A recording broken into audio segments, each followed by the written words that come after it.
and welcome to Living Through Limits. Today we're going to work on building a gate for the fence we've been working on. Fence has taken a while with my body not working the way it should. I end up working a couple hours and then having to take some time off to kind of recoup my body. So right now what we're doing is we're drawing out a plan for the fence, or for the gate. My gate is going to be 59.5 by 44 inches. Now, I don't want to make the 44 inches is the width of the gate. The gate is actually going to be taller than 59.5, but the actual framework for that gate is only 59.5. Then we have 6-foot boards that are going on there that will go a little higher than the top.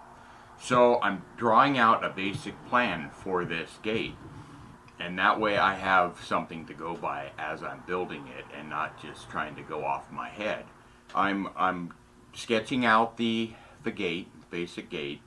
I'll go ahead and sketch that out, and then it's kind of boring just watching somebody draw out lines on a piece of paper. So we'll be back in a little bit when I get a little more of this gate put together as far as the drawing.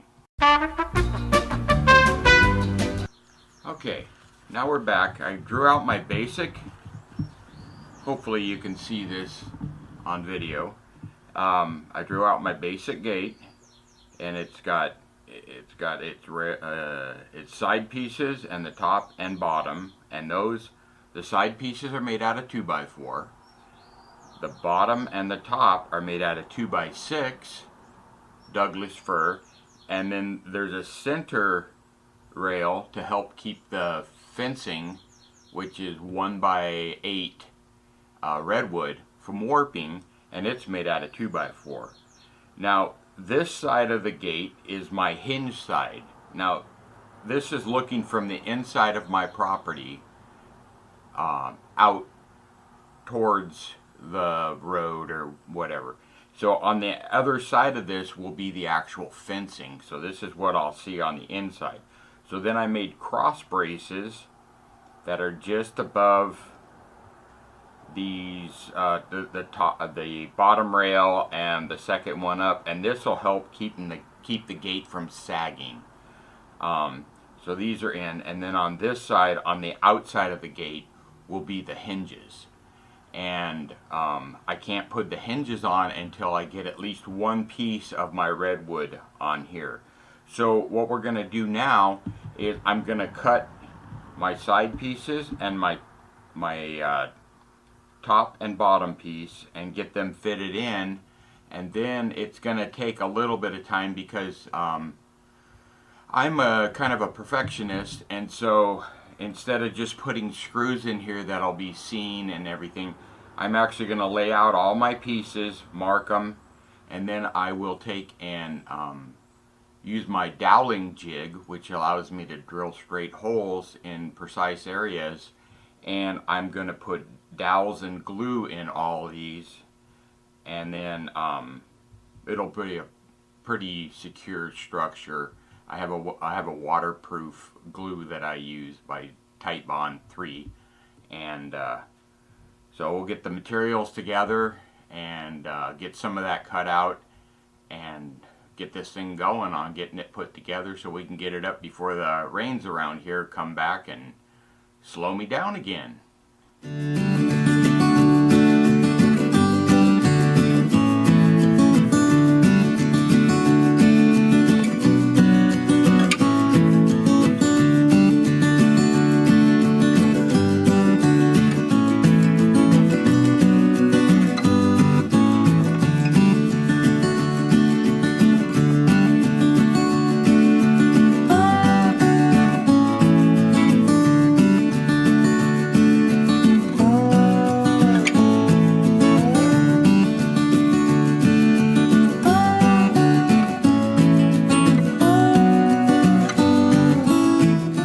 So now what I want to do is figure out where I'm going to put my dowels for my dowel jig.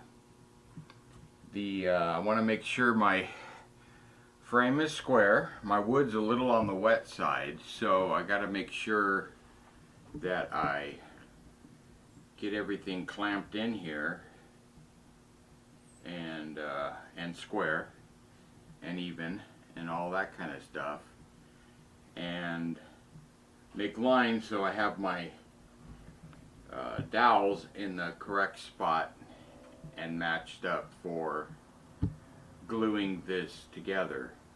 I will probably clamp it together for a little bit and let it dry out, because the wood's really wet. It was out in the rain. We've had a lot of rain lately, so that's one of the things I've got to do. Obviously my door is a little bigger than my workbench, but we can live through that.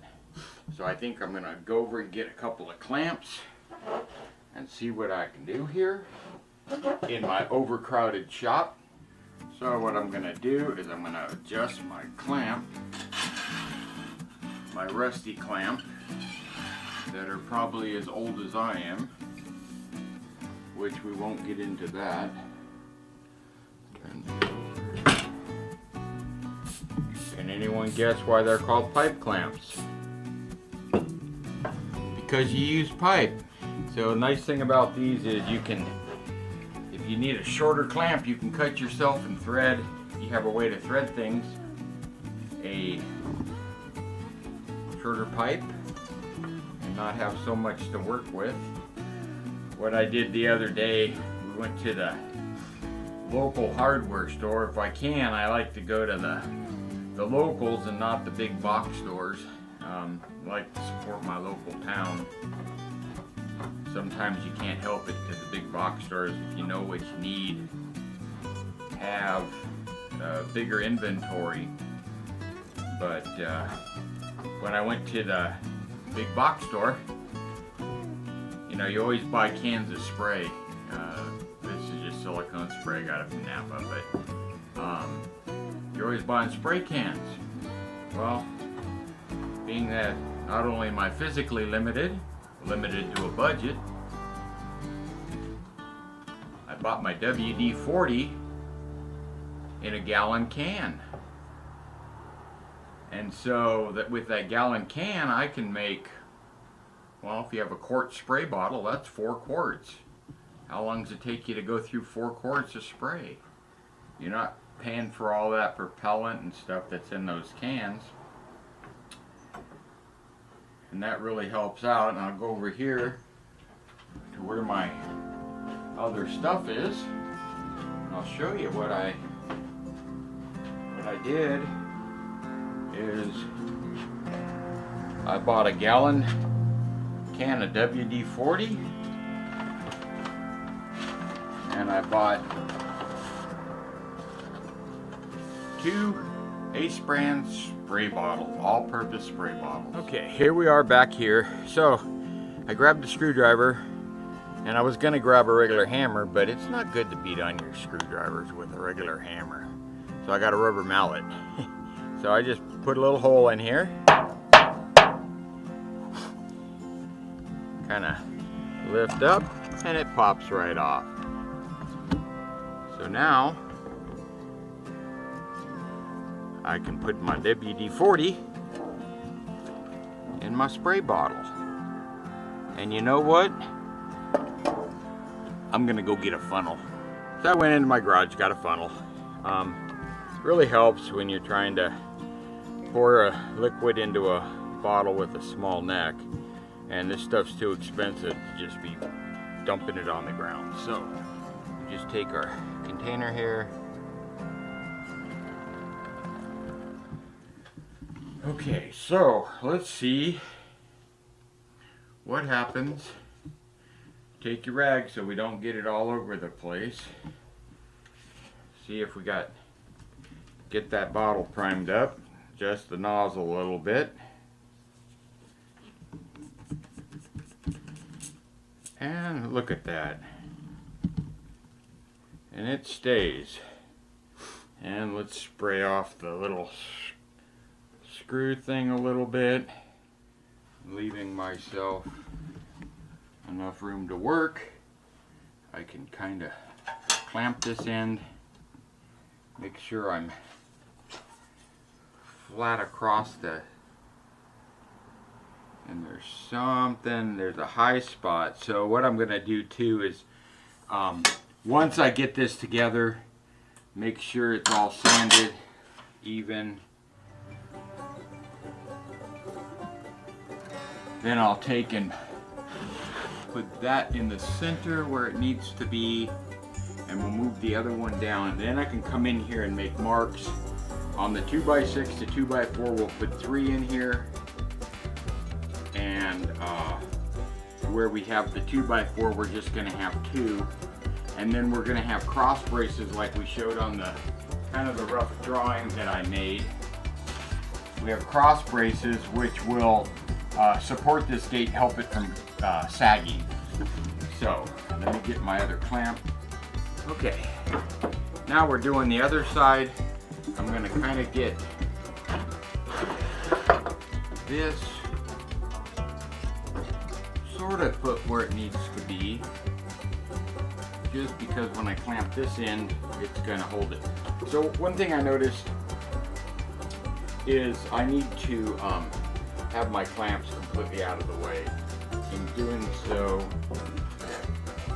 I'm going to put it below where I've got to use my square. Let's see, I need to get my mallet. And, oh look, it floated over. So probably the best thing to do is, because we want to make sure this is flat, and that side is already pretty tight, is get my square again and knock my WD-40 over, and I'm going to slide the whole project that way, and hopefully there's, oh, and there was an air hose in the way. Make sure we're flat. Even up there. We're even there. There. And we can tighten that guy up. Let's see if that one is relatively square. Well, can't run the square that way. And hey, voila!